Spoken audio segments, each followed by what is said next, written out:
Oh yeah, it's a Ruger Gunsite Scout. Stay tuned for an awesome video.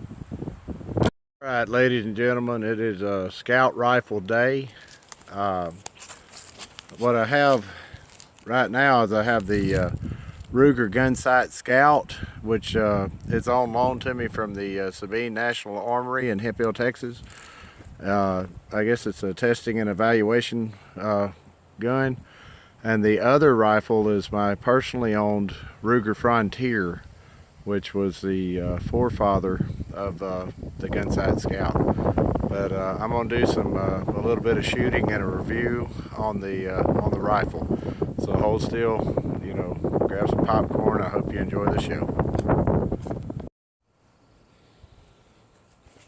All right, real quick, I'm just gonna confirm 0 for the video. I've never fired this rifle before. I'm gonna see what it does on paper.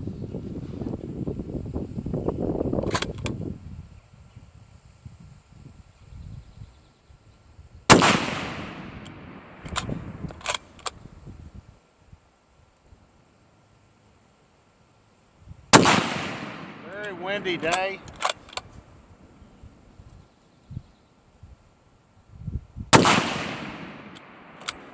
All right, let's go take a look at that target, see what it did.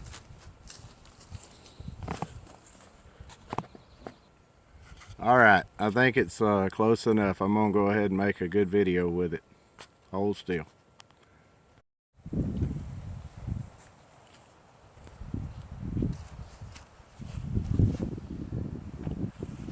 Hello, ladies and gentlemen. It's me, Rick Nether again, and today I'm doing something kind of special.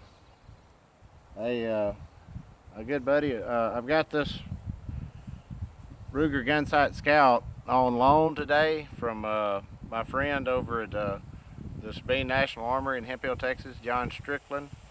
And me and him, we grew up together, and he lets me go out and shoot a few of his guns. I'm gonna go ahead and put a link in the description for his his business, but it's really nice to be able to fire a variety of firearms. I work for a living. I can't I can't buy every gun I want to review. I've got a few, but they're most of them have already been videoed. Like this one in the back, that's my own personal Scout. That one's the Ruger Frontier. It's actually the forefather of this rifle. That was part of Jeff Cooper's concept for a Scout rifle, the Gunsite Academy, which is a continuation of his ranch. They modified that rifle basically to come up with this one, because this rifle, very handy. I do love it, but a lot of the features of a true Scout were missing, such as the iron sights as seen on this rifle. Just for safety, I'm going to show you that this rifle is not loaded. Neither is the magazine. It's clear. But I tell you, I really do. I like it. I get it. On John's rifle, he has a loophole. I believe it's a pistol scope, and I just recently added. I'm talking about yesterday. I haven't even sighted it in. I put the new loophole FX2 by 28 Scout. It's a 2.5 power optic, so I'm getting ready to sight that one in a little while. But I thought, because the two rifles were so similar, that it would be good to bring it out too with this one. But this would be a great rifle for the hog hunter, or the hunter on the move in the forest. The 10-round magazine, that's kind of a tactical thing. I'm not really into it. I would myself, for my own personal use, I would rather put a flush fitting magazine in it. That way you can carry the rifle as God intended. But at the range, shooting targets, that's great.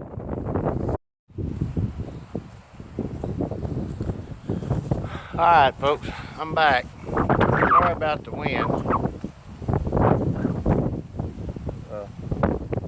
On this rifle, I was talking about the magazine, you know, which this detachable magazine is very handy for range use. You can fire 10 rounds. Also would be very good if this is the only gun you have, and or you're in a state where you can't own an AR, 15 or an SKS or AK or anything like that, and this would be a very, useful all-around rifle, including self-defense. But I'm going to talk about a few of the things that I like about Ruger, the Ruger Hawkeye and the Mark II. I hunt with them. That rifle on top is actually a Mark II. This rifle is a Hawkeye. This one is my regular hunting rifle. I was alternating between it and sometimes I would use a Winchester Model 94 30-30. But in general, I'm going to show you on John's rifle. They're all the same. Okay, this rifle is a control feed action, just like the Mauser. It's got the claw extractor, just like the Mauser.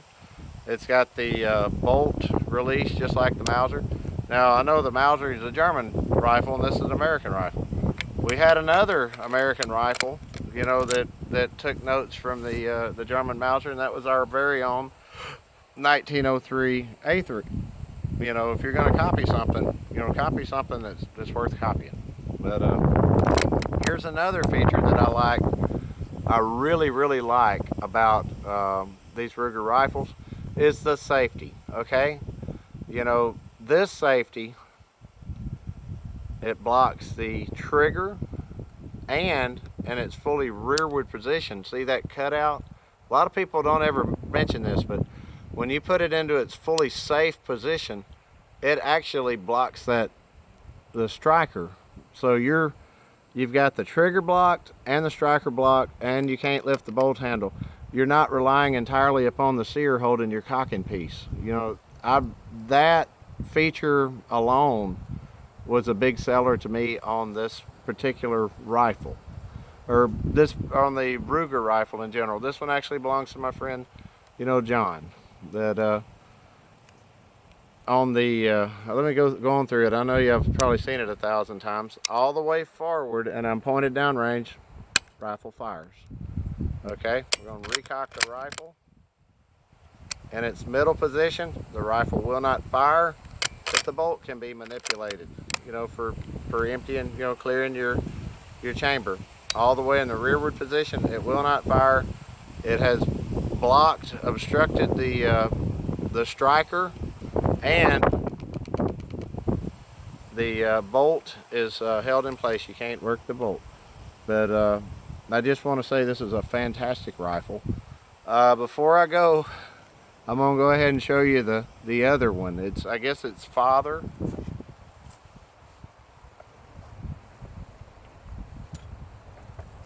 Which would be this rifle. And just like on the other one, we'll safety check it, but this one has a little bit of a different, method. It's got the drop-free floor plate. Same rifle, basically. Doesn't have the sights, doesn't have the flash hider, which the flash hider to me, the only thing I would like about it if I were in a vehicle where I had to lay the rifle in the seat with the muzzle on the floorboard, it would keep the muzzle crown, out of the floor mat. It would kind of push it up that. But a flash hider, I'm not really into flash hiders. I'm not a tactical shooter. I hunt and target practice. I love firearms. But this is basically the same rifle.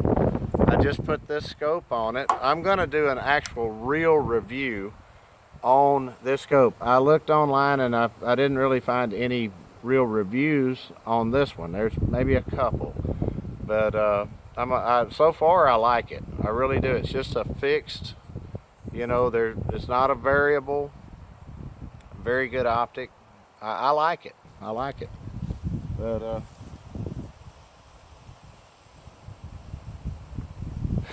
There's a rifle. I've seen this many times. This is my regular, hunting rifle. I normally would hunt with it, or I'd hunt with a Winchester Model 94 I like. But same basic rifle, but this is just in the standard rifle configuration. Again, loopholed. I love loopholed. I know there's a lot of optics companies out there, but myself, my money that I spend, I want loophole.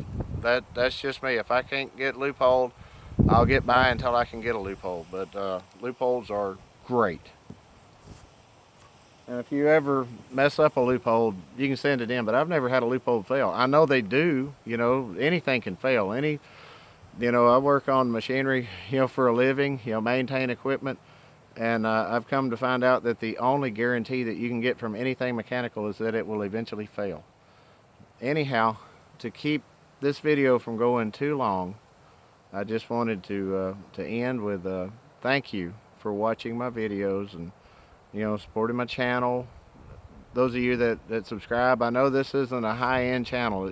I'm just a little guy, doing the best I can, but I do what I can, and I try to do the best I can to entertain, and if there's anything I know, to educate. Now, I